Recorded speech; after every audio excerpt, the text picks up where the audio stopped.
Faut-il sanctionner les parents d'élèves violents? Votre invité à présent, Mathieu Jean-Michel Blanquer, ministre de l'Éducation nationale et de la jeunesse. Bonsoir Jean-Michel Blanquer. Bonsoir. Merci d'être avec nous sur Europe 1. On attend votre plan contre les violences à l'école.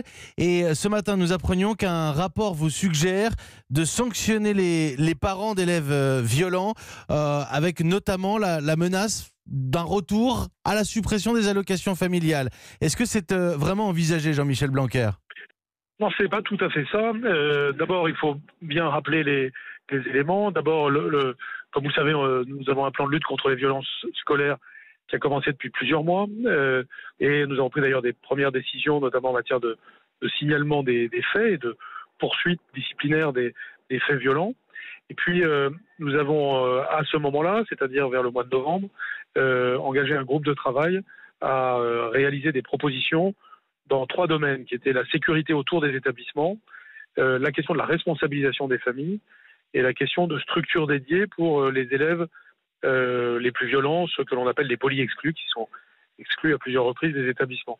Et c'est sur ces 3 axes que le groupe de travail doit maintenant me remettre son rapport dans les jours prochains pour que nous prenions des décisions à la fin du mois. Ce qui a été dit dans la presse, pour l'instant, est totalement prématuré. Nous n'avons pas encore reçu les propositions.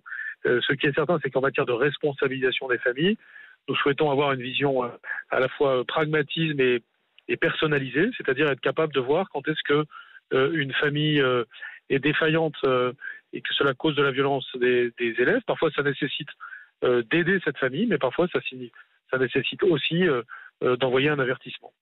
Aujourd'hui, vous nous dites que ça n'est pas acté, le rapport n'est pas remis, mais ça n'est pas exclu. Voilà, exactement.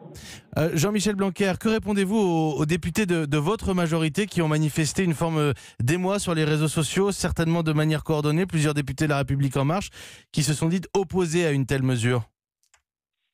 Il est normal qu'il y ait des sensibilités différentes sur ces sujets, mais en même temps, c'est une réaction à quelque chose qui était assez déformé dans le journal. Donc, je pense qu'il n'y a pas lieu de réagir à un article de journal qui est largement prématuré par rapport à... Que vous voulez corriger, j'entends bien. Et simple question pour terminer sur ce point-là. Toucher aux allocations familiales, par définition, est-ce que ça ne crée pas une inégalité? Puisque, Jean-Michel Blanquer, on ne s'attaque qu'aux familles qui en touchent. Oui, bien sûr, mais c'est pour ça que c'est pas forcément cela la bonne formule et que le rapport doit nous permettre de voir quelle est la bonne formule. Ce qui est important, c'est surtout d'être dissuasif. Dans ce genre de questions, ce qui est important, c'est plus le risque d'une amende ou de quelque chose, d'une conséquence financière. Ce qui est important, c'est la conséquence financière. Oui, c'est le fait que les familles comprennent qu'il y a à se responsabiliser. Jean-Michel Blanquer, un dernier mot. Vous êtes en déplacement aujourd'hui avec Sébastien Lecornu dans les Hautes-Alpes. Nous sommes à quelques jours du grand débat national voulu par le président de la République. Vous avez été, je ne voudrais pas exagérer les choses, mais vous avez été un peu chahuté à plusieurs reprises avec votre camarade du gouvernement. Est-ce qu'il est difficile aujourd'hui pour des ministres d'aller à la rencontre des Français? Oh non, pas du tout. Et il faudrait que vous nous suiviez avec Sébastien Lecornu toute la journée pour voir à quel point, au contraire, le dialogue est de mise. Tout à l'heure, j'étais par exemple dans un lycée professionnel où il se passe d'ailleurs des choses excellentes et où nous avons parlé très très bien avec l'ensemble des acteurs pour parler du futur des élèves, tout simplement. Et c'était d'ailleurs quelque chose de très positif. Et en sortant, il y avait en effet des personnes avec des gilets jaunes. J'ai parlé avec eux, ça s'est bien passé. On a échangé.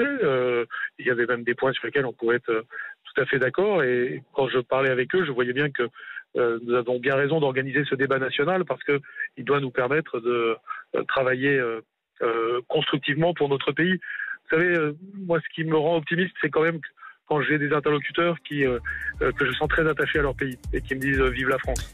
Merci beaucoup Jean-Michel Blanquer. Merci à vous.